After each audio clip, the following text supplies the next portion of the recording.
Is it letting me freaking do this or not? I,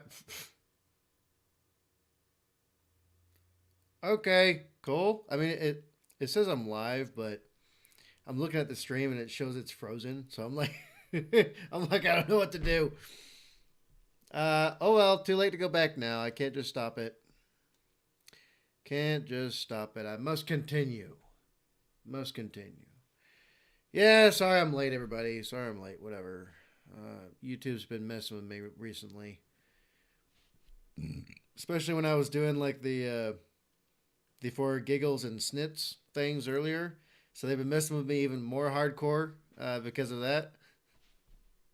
So it's like whatever, whatever. Okay, now let me make sure that it's good to go. And I think I turned the latency down, so somebody let me know in the chat if the latency has not been fixed or fixed-old, whatever.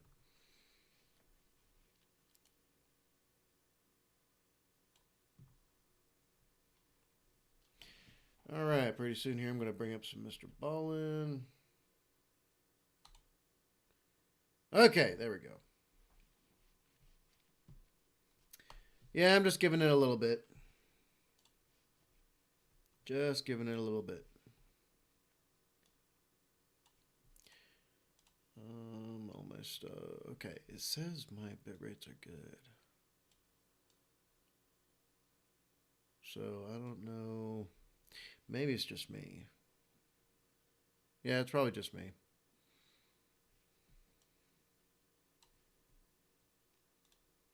Let me fix that real fast.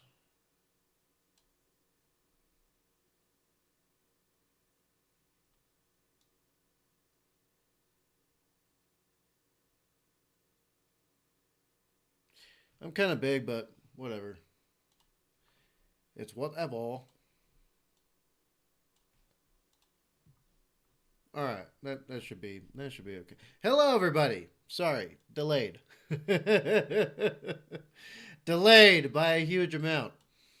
Um, yeah, I was trying to start the stream, and then it was telling me there was an error, and then it told me there was a broadcasting, uh, you know, some test with the broadcasting whatever's going on or something with YouTube, and then after that it said I couldn't stream, so I had to restart, linking everything together. Yeah, it's been complicated. Okay, this wouldn't be, you know, at least half of this channel is technical difficulties because I am a caveman. Um, I'm a caveman who's messing with powers beyond his comprehension. I'd much rather have a weapon and some armor and just go some other country and invade them. Honestly, that would be much easier than this. I'm just saying. Everybody's gonna hate me for that one. They're gonna be like, "Oh, how dare you!" And quite obviously, people don't understand what the hell satire or parody means anymore. So it's like, what can I do? All right, Midnight Storm, what is up, fellow old man? Furichu Raichu, yo, Sammy from Sweden here. Salute. What is up? Salute. They're always an arrow no matter what we do. Yes, indeed. Always error. We can't really help it. Midnight Storm saying hello to Furichu Raichu.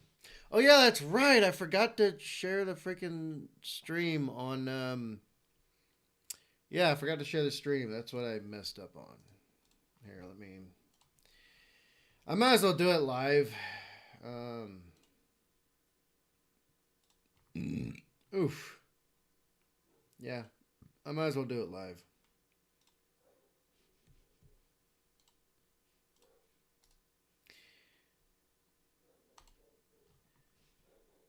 Can't chase me. I got 30 cars.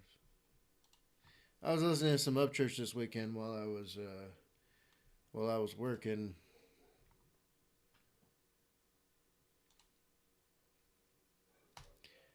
Okay, paste, post. It says there's an error, but the post is gonna show up eventually.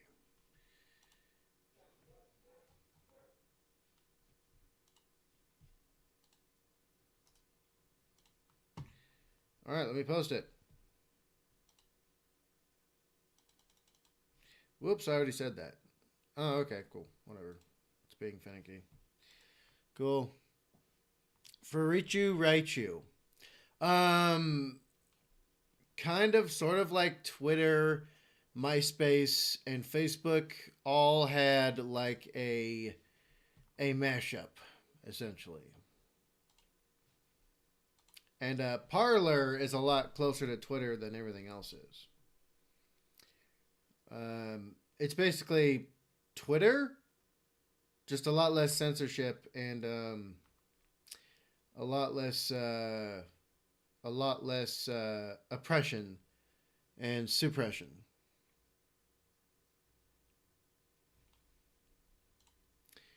But yeah, it's something. And yes, I am also on Twitter.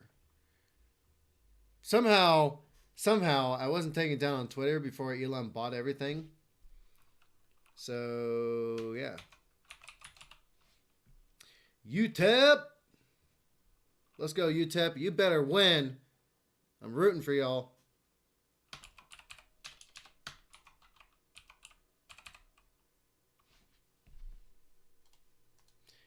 Alright, paste that. Tweet it. Is it going to show it or not? Yeah, it's going to show it. Okay, cool. Awesome. So I shared it almost everywhere. Now I have to put it on here-ish. Can't chase me. I got 30 stars. At everyone.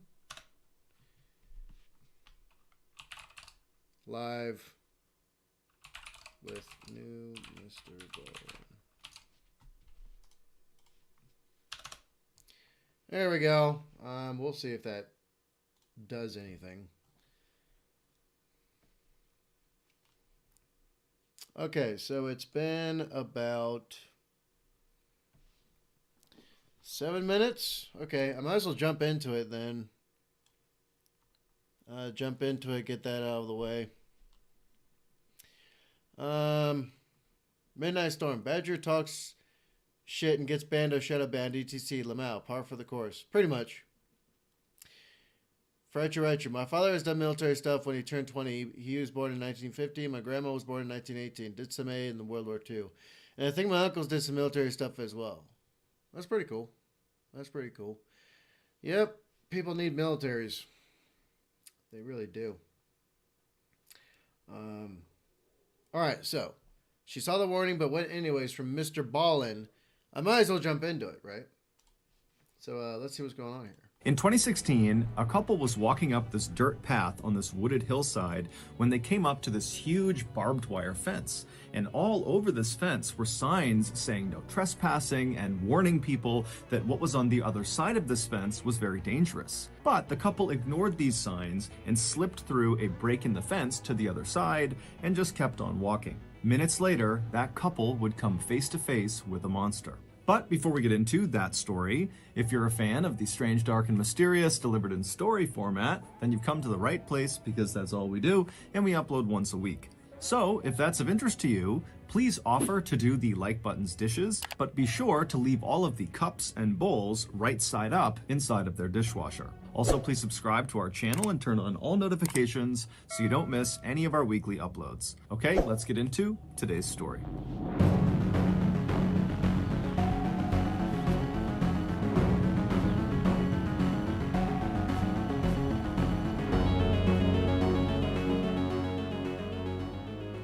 While she was in high school... Love MrBallen's intro. Yeah, I love MrBallen's intro. I'm glad he hasn't changed it. I'm very glad he has not changed the intro yet. But yeah, I'm wondering what monster they encountered. Probably like some kind of serial killer or something. Or does he mean literal monster? Because I know one of the tags is about a prevalent urban, like, cryptid myth. So I don't know if that's the monster they're talking about. But I guess we're about to find out, aren't we? in Dayton, Ohio, Raquel Bain became known as a bit of a thrill seeker, primarily because she would do something called car surfing, which is exactly what it sounds like. She would climb onto the exterior of cars and hold on to the roof while somebody else drove it around. In addition to seeking out these physical thrills, Raquel was also drawn to psychological ones, like going to places that were supposedly haunted and seeing if she could spook herself. Following high school, Raquel kind of calmed down and became less of the wild teenager she was known for being, and instead she really focused on building a life and a career for herself. And so she would go to college and she would earn her degree in surgical technologies, and then by 2009 she was employed full-time as a surgical assistant in Dayton. Also around that time, she had her first child, a son who she adored. But despite creating this life full of stereotypically adult, mature things like having a career and starting a family, deep down, Raquel was still very much the thrill-seeking wild teenager she was back in high school. But as an adult, she just never had time to go seek out those thrills. So with that in mind, fast forward to April of 2016. By this point, Raquel is 26 years old, and that month, a very rare weekend popped up. Hold on a sec. Where Raquel did not have. I think I've been tapping my spacebar too hard. All right, but yeah, let's go back. It always seems like. Also, for those of y'all who don't know what car surfing is, skateboarders, roller skates people, skate rolling people, essentially what you do is, vehicles that travel down, especially like vehicles that have like externals. So like, cargo trucks where they got like bars and stuff on the back of the truck. And you like wait for them to swing by, and then you just snatch it on, and you just stay with it.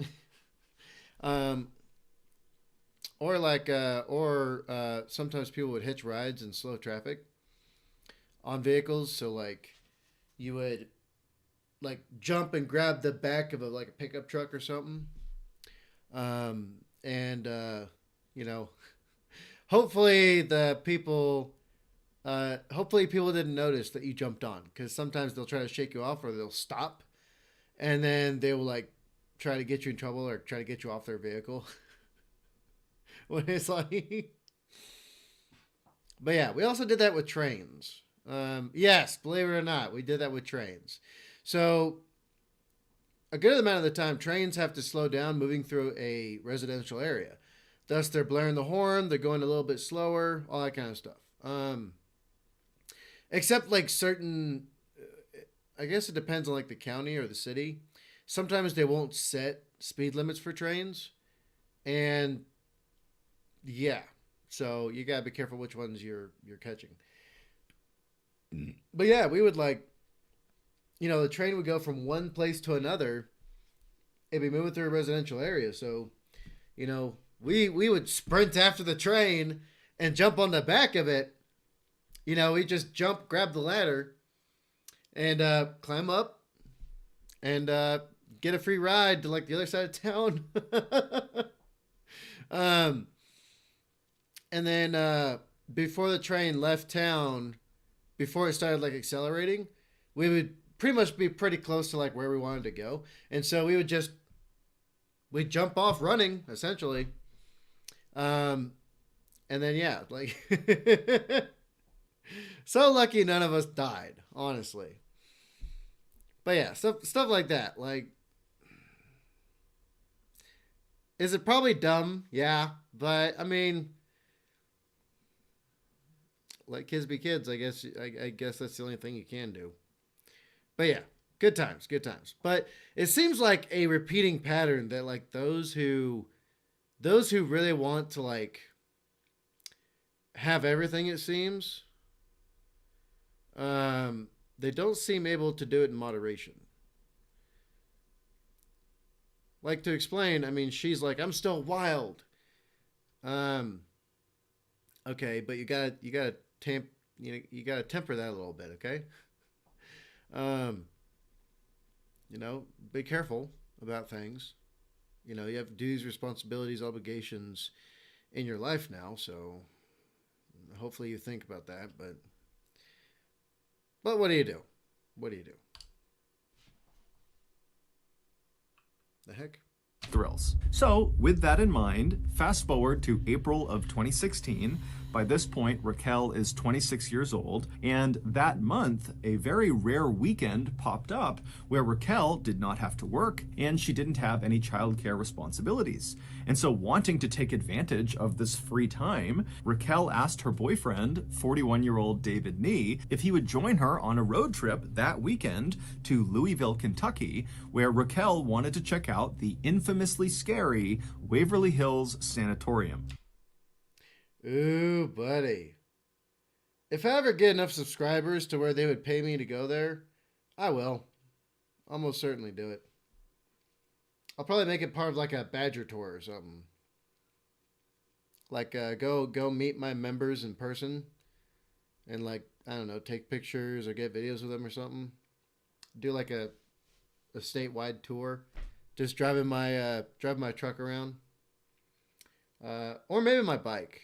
Or maybe both. Why don't I put the bike in the back of the truck and then ride the bike around the town that I'm going to be staying in, so I save gas in the truck. Also, everybody loves to see my Nightster. So, yeah. But yeah, on top of that, I would also want to do like a local spookiness type of thing, right?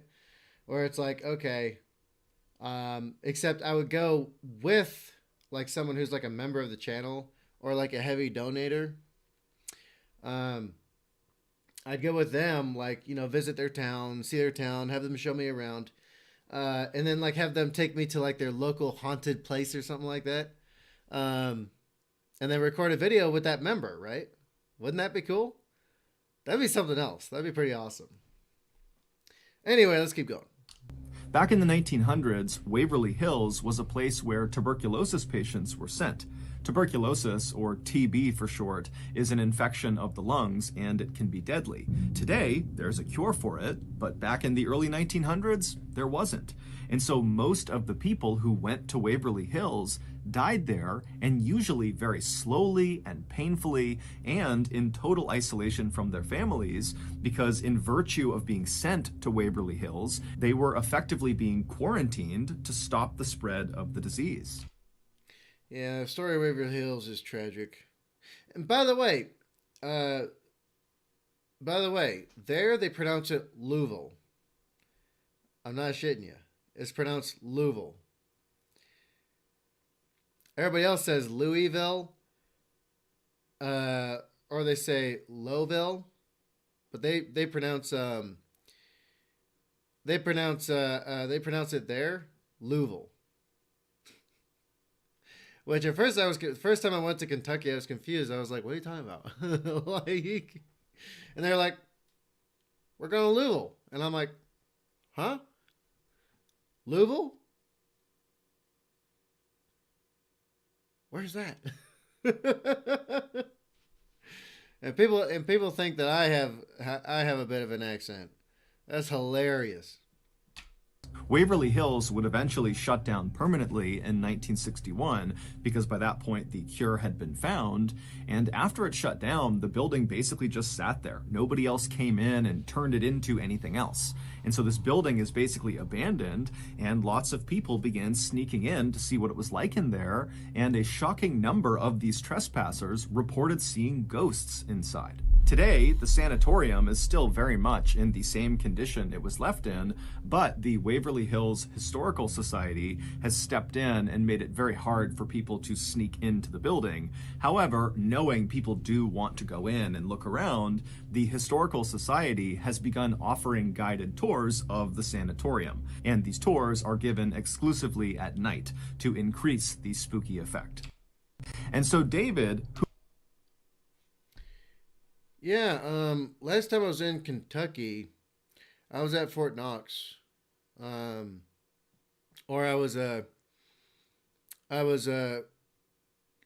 basically I was doing something out of Fort Knox in Kentucky.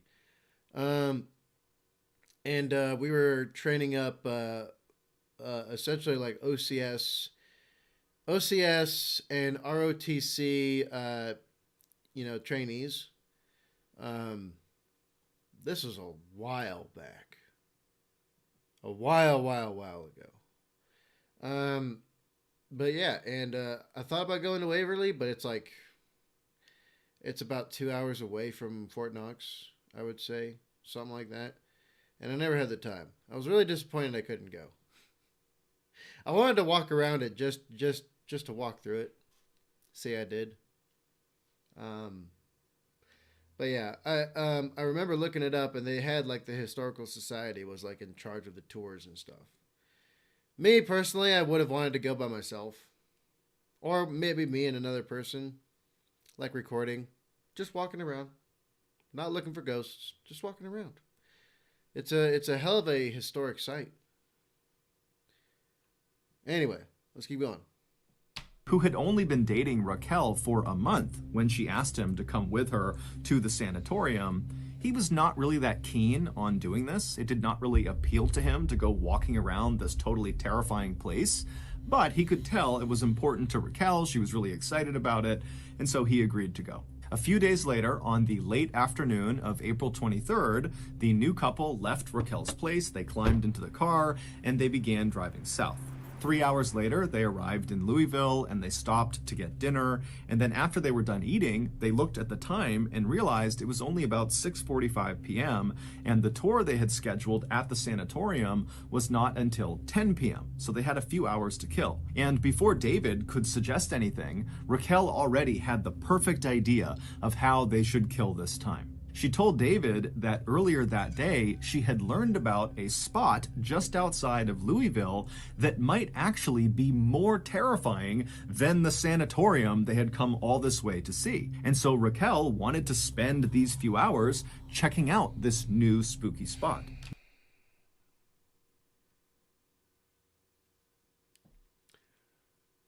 Oh, of course. Of course it was.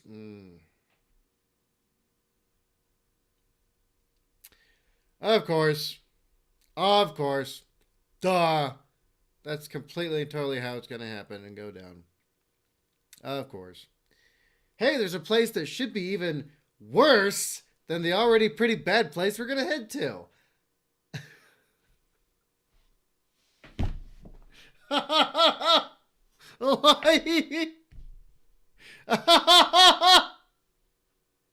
Oh, damn.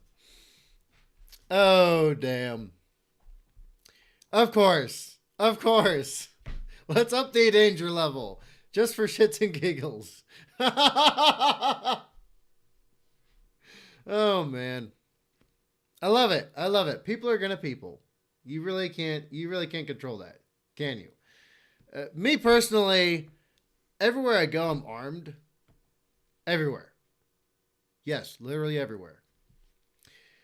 So, I'm only so much worried about, like, placing myself in purposeful danger, right?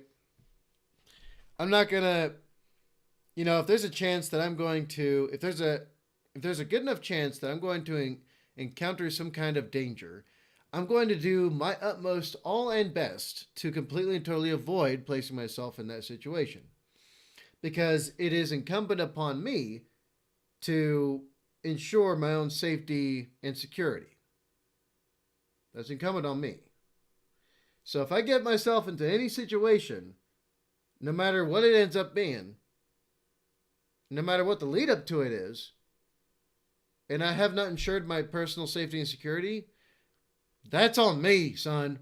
Because police, they'll never be able to stop or prevent. They can only react.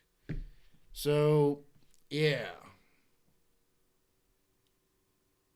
This spooky spot was a rickety old, narrow, abandoned-looking bridge called the Pope Lick Trestle. It's located just east of downtown Louisville in this heavily wooded area. The bridge is about 800 feet long, and at its highest point, right in the middle of the bridge, it's about 90 to 100 feet off the ground. And this bridge connects the tops of two of the bigger rolling hills in the area. But the bridge's physical appearance has nothing to do with why it's considered so spooky. The reason the Pope Lick Trestle has become a central part of Kentucky folklore is because locals say there is a monster called the Pope Lick Monster that lives underneath the bridge. It's half goat, half man, and when anyone is near this bridge at night, this monster is supposed to come out from underneath this bridge, and then what happens next is very ambiguous. You know, I do remember seeing this circulating online back in like 2000 and I want to say 2006,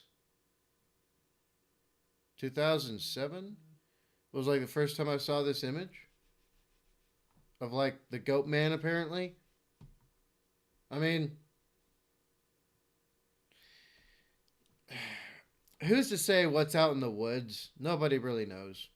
Nobody really knows. We've only explored like maybe a fifth of the total landmass of the United States, and found everything that there is to be there. We have no idea what's farther in. We don't. You know what? That would be like a good, like, easy to make miniseries, wouldn't it? Traveling into the deep woods, going where people don't go anymore or something like that. That'd be a good idea for like a little miniseries, wouldn't it? Although it'd have to be like me and like 3 or 4 other people. I wouldn't do it by myself. Hell no. Hell no. We'd all be armed. We'd all be dangerous. We'd all be freaking stuffed to the gills. With everything we need to be out there. People think the woods are nice and soft and cushy and cuddly. They're not. They're not. If you are not prepared to go through it, it's just like anywhere else in nature. The desert, the deep ocean, whatever. If you get yourself into it and you're not ready, you're not prepared, you're going to die. So yeah, if I did do something like that, it'd have to be like, there would have to be 4 of us at least. All of us armed to the teeth and prepared to survive whatever it is we encounter. But yeah, I remember seeing this like a long time ago. And the first time I saw it, I completely missed like the computer generated person that's like right next to this thing. They're just laying there. And I don't know what it's supposed to be doing. Is it supposed to be waving you off like, hey, go away. Go away. This is my food.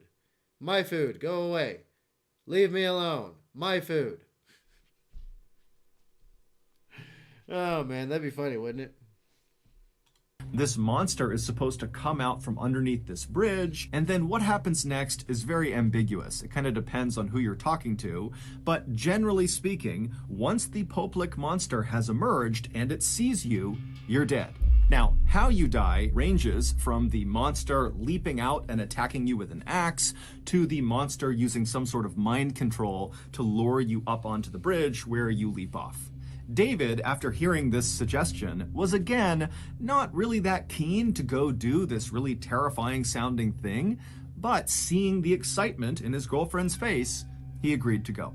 And so the two left the restaurant, they climbed back in the car, and they drove for about 15 or 20 minutes to the Pope Lick Trestle Bridge. The bridge actually passed over a relatively main road, and so the couple parked just off the side of this main road, and then once they were outside, they began looking for a pathway up this hillside to get up to the bridge. And very quickly, they found a well-worn dirt path that snaked up the side of this wooded hillside that looked very much like it would bring them up to the bridge. Now I want to go there. I want to go there. Darn, but getting from here to Kentucky would cost like $500. Oh. Fug. Fug. Getting from here to Kentucky would be like, actually, wait, no. It'd be more like,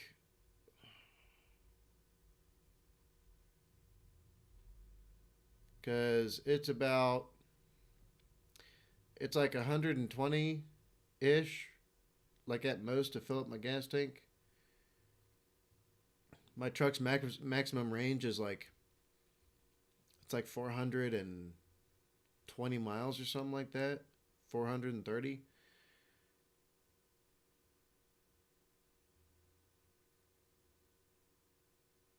It would take like 3 or 4 fill-ups to get there, depending on weather and traffic. So, from West Texas to there, I want to say it's about 1,000 miles. Just about. So maybe 3 or 4 fill-ups of the tank. So yeah, it'd be around like $500, $600. Probably $700. Man.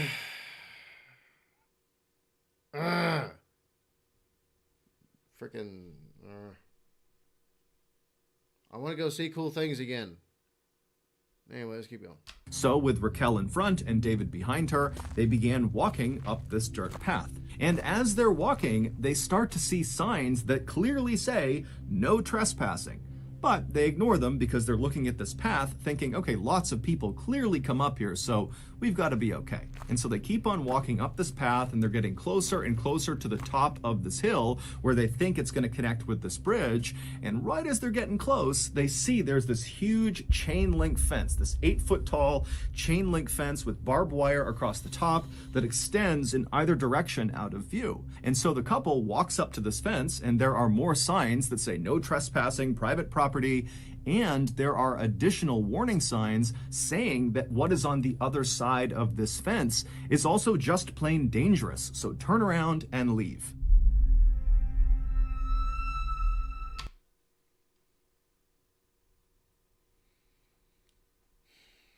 What do you think? What do you think? What do y'all think? What do y'all think? Let me bring the chat into the screen. What do y'all think, huh? Let me see. Dan the Math Man, what is up? Farichu, the Siren Head. Midnight Storm. Awesome. Son of Iz, welcome. Farichu, headbang I can bang into every day. Me too. Midnight Storm, I live in the Appalachian Mountains. There are monsters. Really? Give me some proof of those. Actually, I think you could make a lot of money just from getting like video or pictures of monsters that people are not sure if they exist or not. You get a lot for that. Farichu. Normally when siren strikes can be a tornado warning. Any disaster warnings can be a power plant that are testing something and alerting people to stay inside. Yep. Trains are always scary. Worth a school trip, yeah, indeed. APF SDS. Guten Abend. Midnight Storm. Dude, do not do that. You have no idea how F that is. What do you mean? How F'd what is? Farichu. I can't spell that. Melon Gibbs Medicine. Okay, I'll just say Milan. I've been to Waverly, less than an hour away. I saw and heard nothing, and the building was decaying with absolutely nothing inside. Like one gurney in one room, bare walls everywhere. I've heard Louisville and Louisville, but never Louisville. Halloween time, haunted house wasn't anything to write home about either. But any haunted house is nice when it's Halloween time, and even with there being nothing there, the place was still kind of fun. Okay. Farichu. They should just call it Louisville. Melon Gibbs Milan. Louisville. Midnight Storm. Don't look for ghosts. They find you. I guess. If they decide to. Farichu. Baba Yaga. Melon. Public Bridge. Farichu. Public. Melon. Goatman Bridge. Melon. Maybe somewhere else. We'll find out. Midnight Storm. If I fight it all for part my nature, but damn if spirits haven't attacked. That sucks. I've yet to be physically attacked by spirits. I have no idea what that is like. I imagine not too different from being attacked by corporeal things. Except they're incorporeal, so you can't affect them yourself. Maybe. I don't know. Melon. Haha, I knew it. Future Raichu. Oh, wow. Looks like First Warning from Skyrim. You're right, it does. It really does. Midnight Storm. The woods and waterways are deep. Melon gives medicine. Maybe the Emperor is hiding in one of those unexplored areas. Maybe. You never know. You never know. The great God Emperor of mankind. Midnight Storm. I've met women that want to throw me off a bridge. Same here. Same here. And in the same breath, they will profess their undying love for me. Yeah. Melon. From where to Kentucky? From West Texas. At the border of New Mexico and Arizona. Midnight Storm. The nicer you are, the harder they throw you and the harder you fall. Yeah, indeed. Indeed. Furuchirachu. I mean, it's just Goatman unarmed, so I don't see what's dangerous about it. Sure, maybe he's strong, could be fast. Can attack you with horns, but I don't think it could take down a fully trained soldier. Well, I mean, if it gets both them horns and all of its weight and strength behind them up through my jaw, I'm kind of done at that point.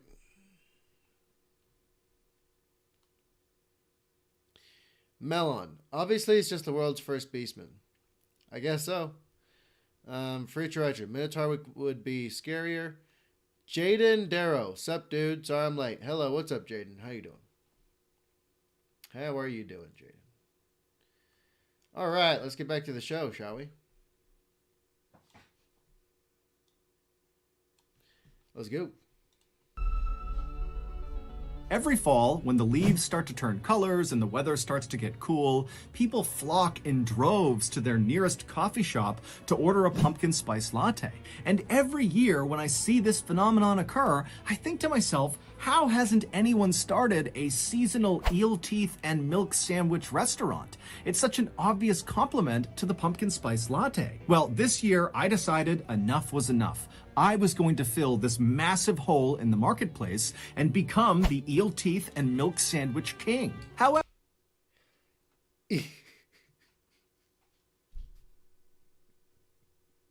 eel teeth? Eel teeth and milk sandwich? What? Just who the hell comes up with this stuff?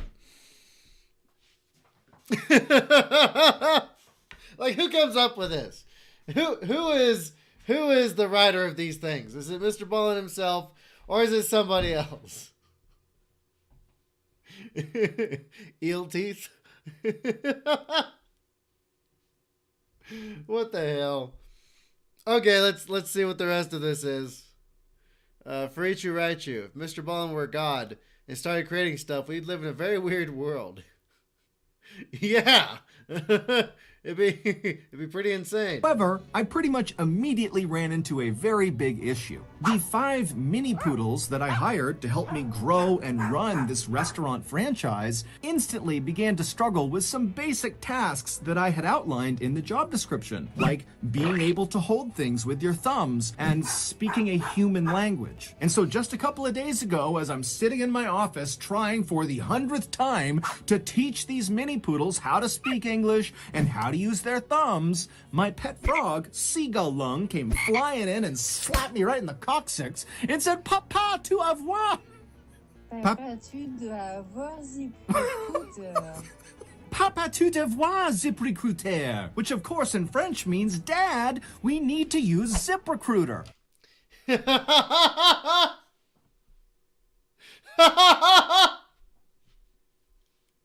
Seagull Lung slapped me in the coccyx. Freaking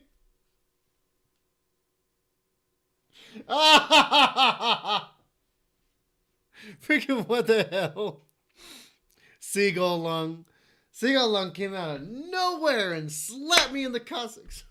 Like, oh, man. Oh, brother. Ah.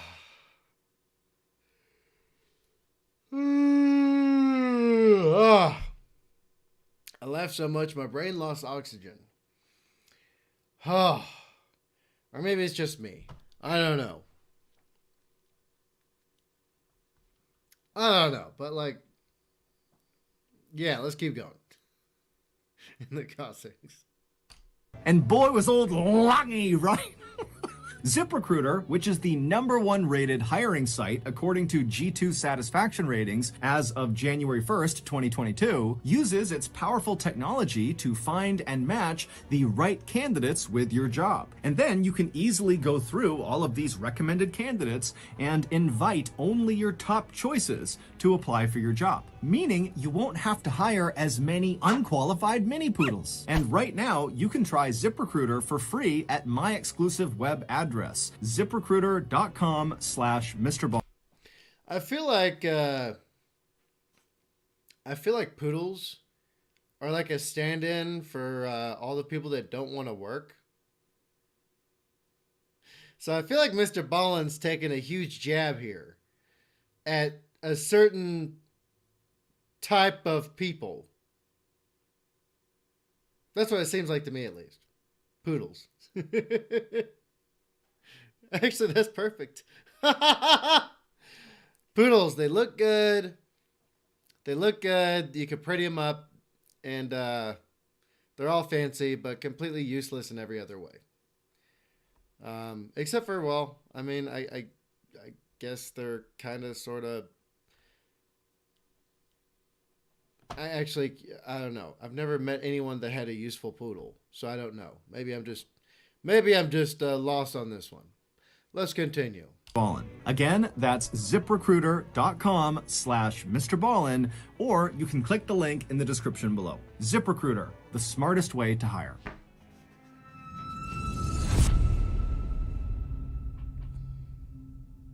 As Raquel and David are staring at all these signs and this fence, they see, not far from the path, somebody had clearly bent 2 of the fence posts and created a narrow gap in the fence that you could slip through.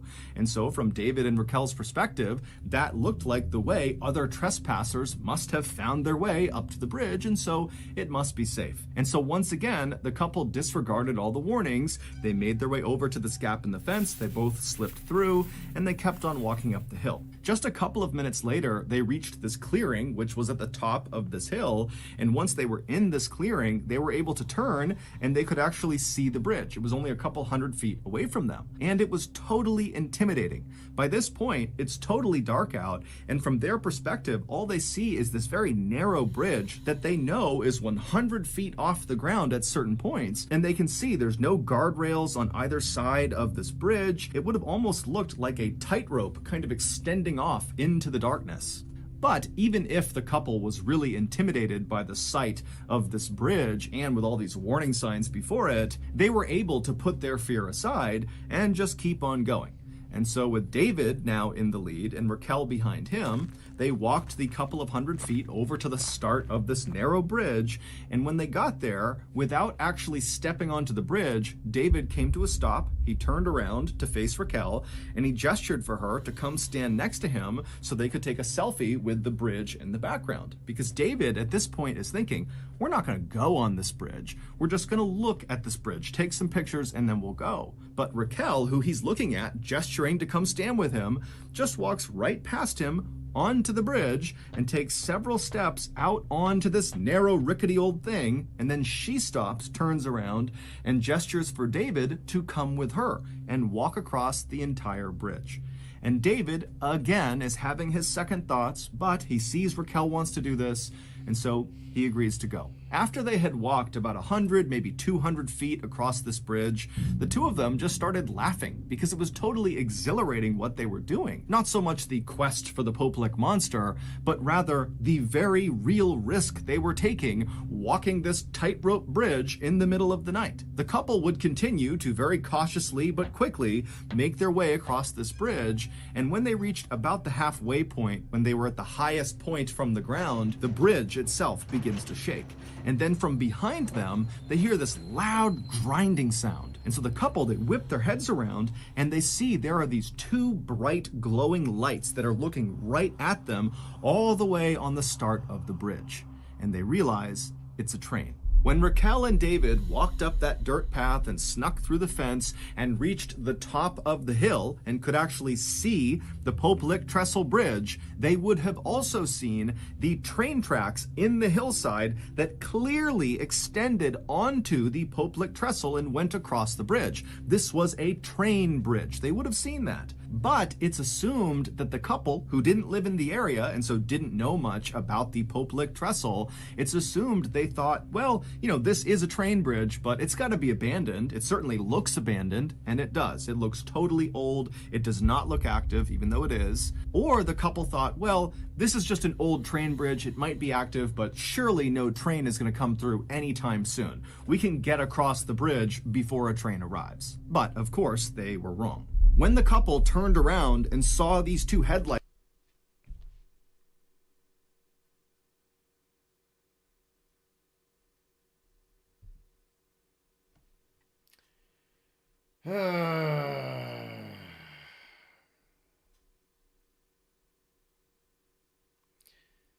so they're walking over an active railroad bridge that's very narrow, that doesn't have any type of like space on either side, no pedestrian lanes or sidewalk, no extensions to it, just a sheer drop or the train. Bub. See, this is one of those instances where I'm happy that I carry rope and stuff with me, and carabiners. Because you can just hook some rope like around your waist real quick, put a loop-de-loop, wrap it around a beam, lower yourself below where the train is going to go over, and you can sit there until the train's gone, essentially. As long as you have like a good rated belt and a lot of belts nowadays are not very good. They don't have very high tensile strength. But all the belts that I wear, they're all tested, right?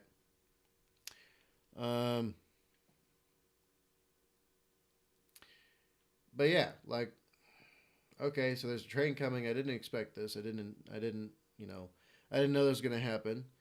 So okay, now I just pull a little loop of rope I got, attach it to my belt, clip on the carabiner. Make sure it's looped over and it's a self-tightening loop. And then throw it on a beam, swing myself under, and just sit there for however long it takes. But these two have nothing they can do, essentially. And I bet you neither of them work out. So, yeah. Even if they tried to cling on to the sides of the train, I don't know if they'd be able to survive that. I don't know. Damn it, though. That sucks. Talk about bad luck.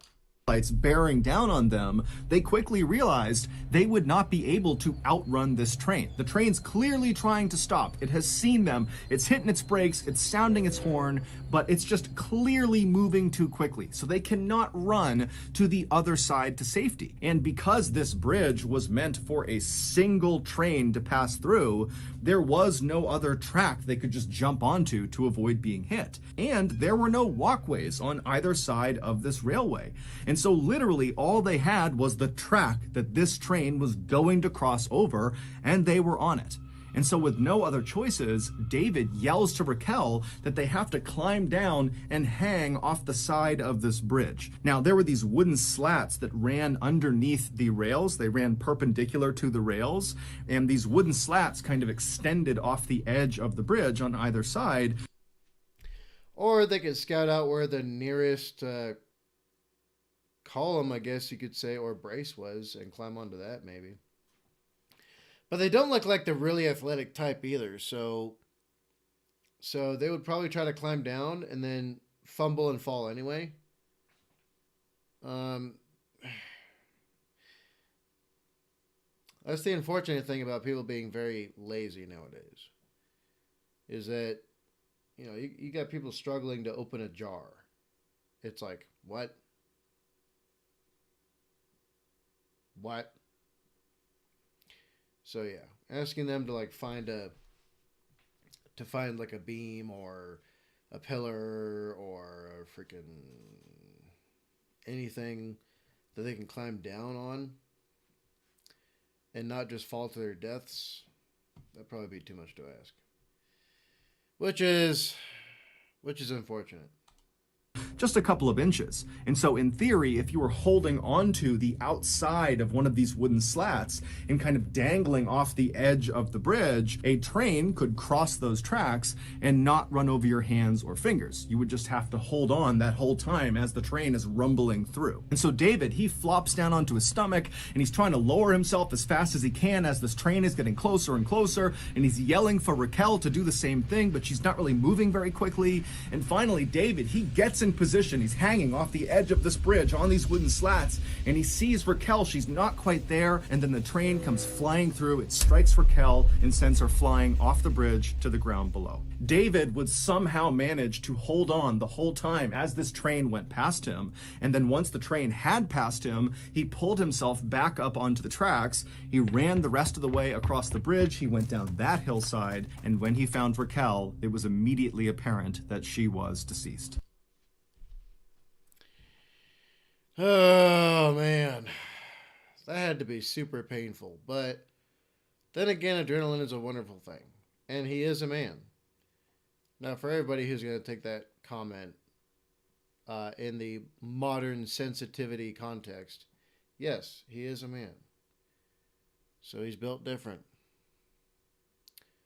You know, he's built to just have the ability to do a lot of things physically. That's just how it is. Now, is that true for every single man? No, definitely not. But yeah, you could have easily guessed that he would have survived versus her. Especially since, like, she wasn't really moving as fast as he was. And unfortunately for her, well, it was her idea to go out there in the first place. And he was just being a good dude and humoring his girlfriend, right? And now he's got to live with it. Now he's got to live with having seen his girlfriend die right in front of him. Man, it's just crap all the way around. Mr. L, train versus human, train wins. Indeed. Indeed, train does win. Train will win every time.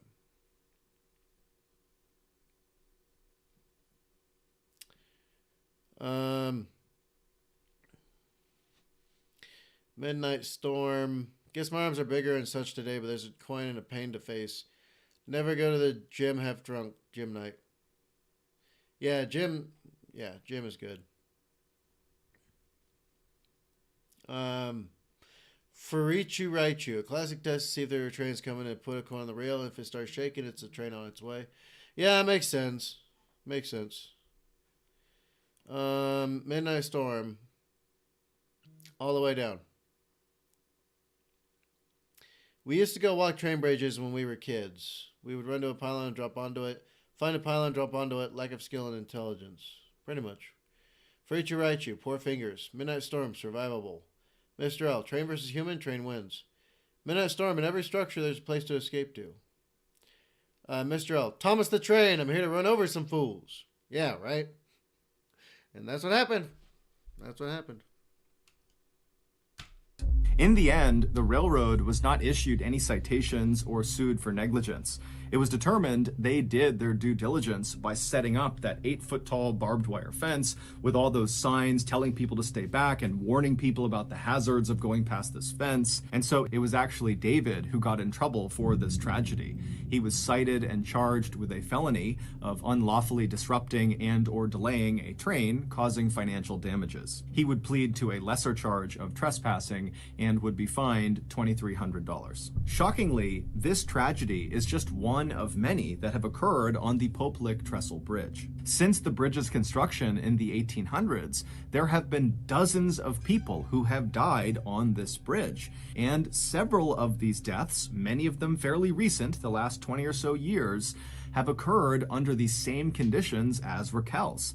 People went looking for the Popelik monster and then were struck by a train. So that's going to do it. If you got something out of today's episode and you haven't done... All right. There we go, folks. There we go. MrBallen. She saw the warning, but went anyways. Damned fool. Damned fool. Damned fools. What do y'all think? What do y'all think?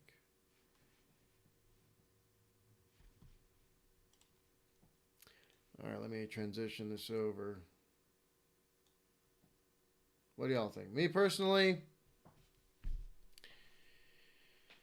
yeah,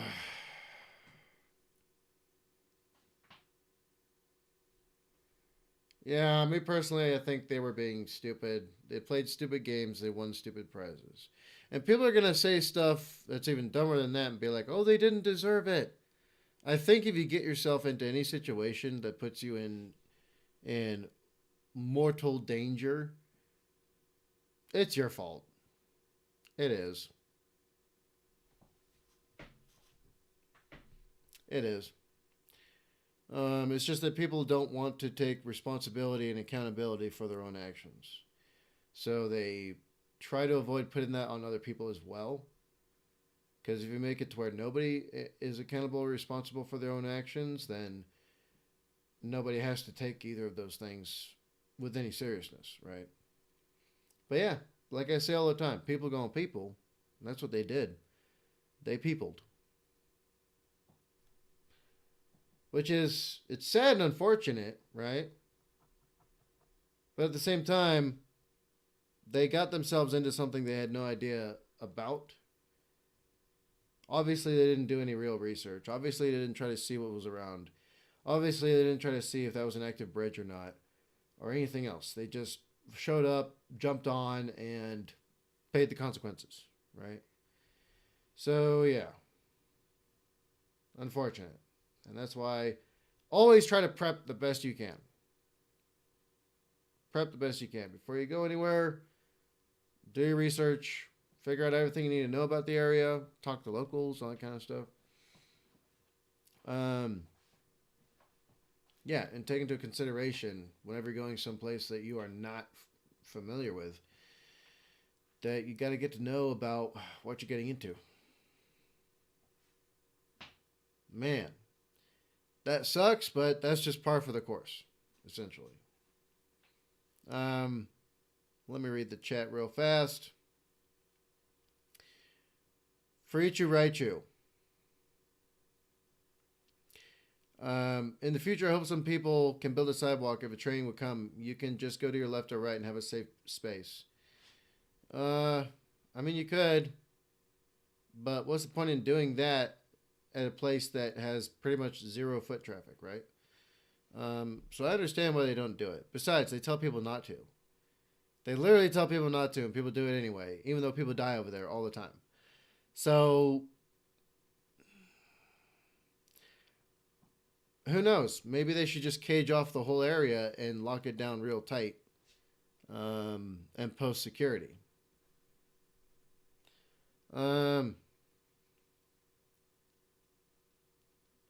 Mr. L, they climbed over a fence. WTF, what a dumbass. Indeed. Free to write you. Any train bridge should have a walk side, even if you're not meant to be there. Sometimes the rail can get broken and someone must fix it. And what happens if a train would come anyway? Mr. L, yeah, they were stupid. Free to write you. People in modern days could easily add a sidewalk anytime. Mr. L, rolls eyes at Badger. Free to write you. Always wear reflex if it's dark. Don't wear black hoodies, etc. Mr. L, I feel a lot better today. That's good to hear. Midnight Storm saying hi to Mr. L. Okay, so, yeah, what did y'all think? What did y'all think? Me, I'm just like, look, okay? They played a stupid game. They got a stupid prize out of it.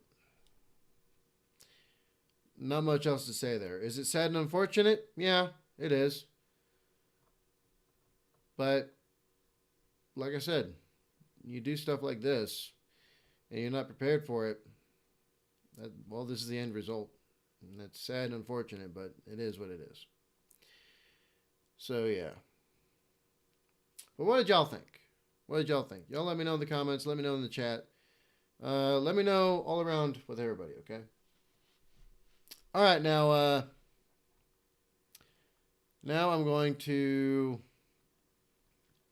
go and transition over to doing other stuff for the rest of the day. I might work for a few hours and see how that's going. So yeah, I'll end this like I usually do. Also, yes, I'm going to continue doing the other stuff that I can't make anything from, but maybe I can use it in a different way. So we'll see how that goes. We'll see how that goes. But, yeah. So, as usual, be good. Be safe. Make good life for yourselves. And I will see all of you in the next one. Badger out.